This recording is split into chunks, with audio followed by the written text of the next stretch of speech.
a business down there. He had it was called the Sportsman's Bar. And this woman, she lived in Tampa with her husband a long time, and then she came to Fort Myers. She and her husband had separated, but you'd go down there and she'd be in the bar all the time.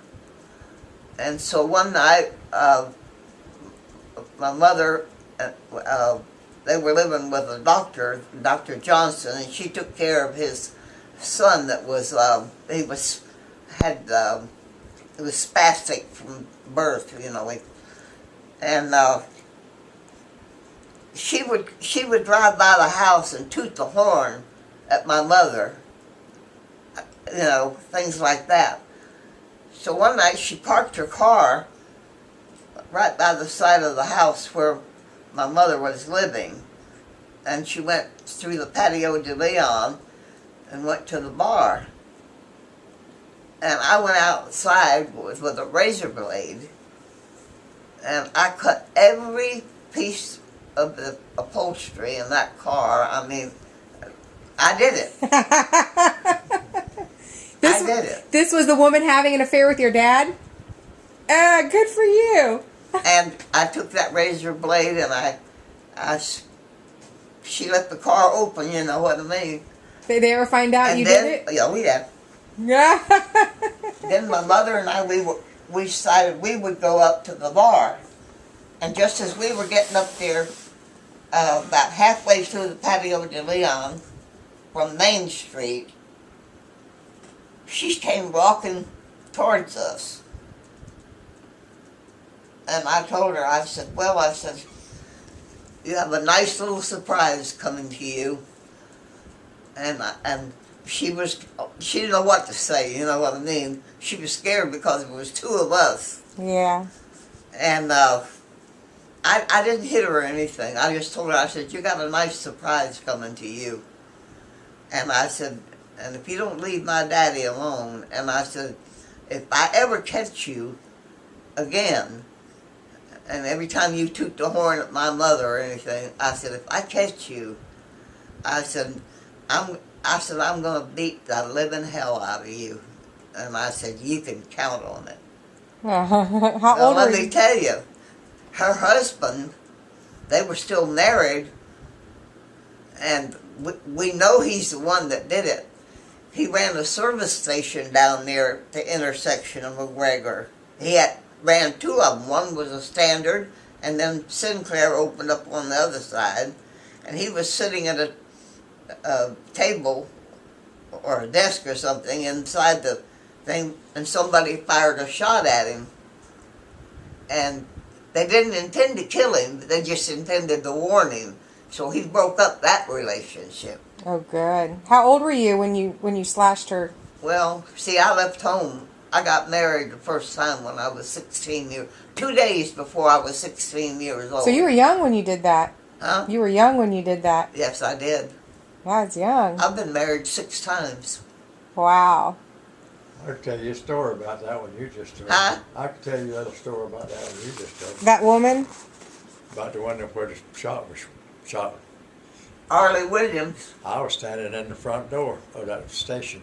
Your pump was out here, and then your station was about far from here to the street out there. And I was leaning over up against the door when that shot was fired. I never said nothing about it. I just run like hell. Someone shot at your dad? They were shooting, Yeah. I guess, shooting in there. They just shooting in the window. They didn't know who was shooting at. And then one more time, where you going coming down, you're coming down Main Street. Let me see, what was it now? No, you coming down Anderson Avenue, where the station was over here. You had Anderson Avenue and McGregor here and Anderson here and Main Street here. Well, he was coming down this one, and I had my bicycle in. And That was long before that overpass went through there. But then There used to be a fountain there.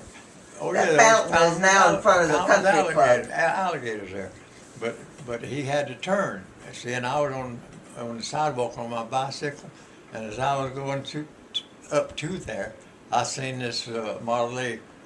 It wasn't a two-door, it was just a single seat. And I seen this car come around with two women in it, and there was Daddy in the middle of it. And I went home and told Mama, and he cussed me out. Well, your dad was a real womanizer. Yeah, he married this 40-year-old woman that worked for my sister in the cafeteria. She, you know, we all worked there at different times. My mother did, and I did. And Judy's father, when we moved from Pittsburgh back here, he went to work for my sister, and he was still working for her when we broke up. And but as far as my dad was concerned, I never had anything to do with him much because I actually despised him at that time. I did. Because he was a womanizer? Yeah, I mean, not only that, we were never close because, see, when I was 5 years old, my grandmother raised me. They didn't want me in the first place. I mean, my mother didn't want me, and my dad didn't want me. And my grandmother said that when I was little, that They heard. And next year with them and the Everglades and then Bonita. My grandmother raised me. I mean, until I was, well, I guess you could say until I left home. I mean, her word over me was law. You know what I mean? Mm-hmm.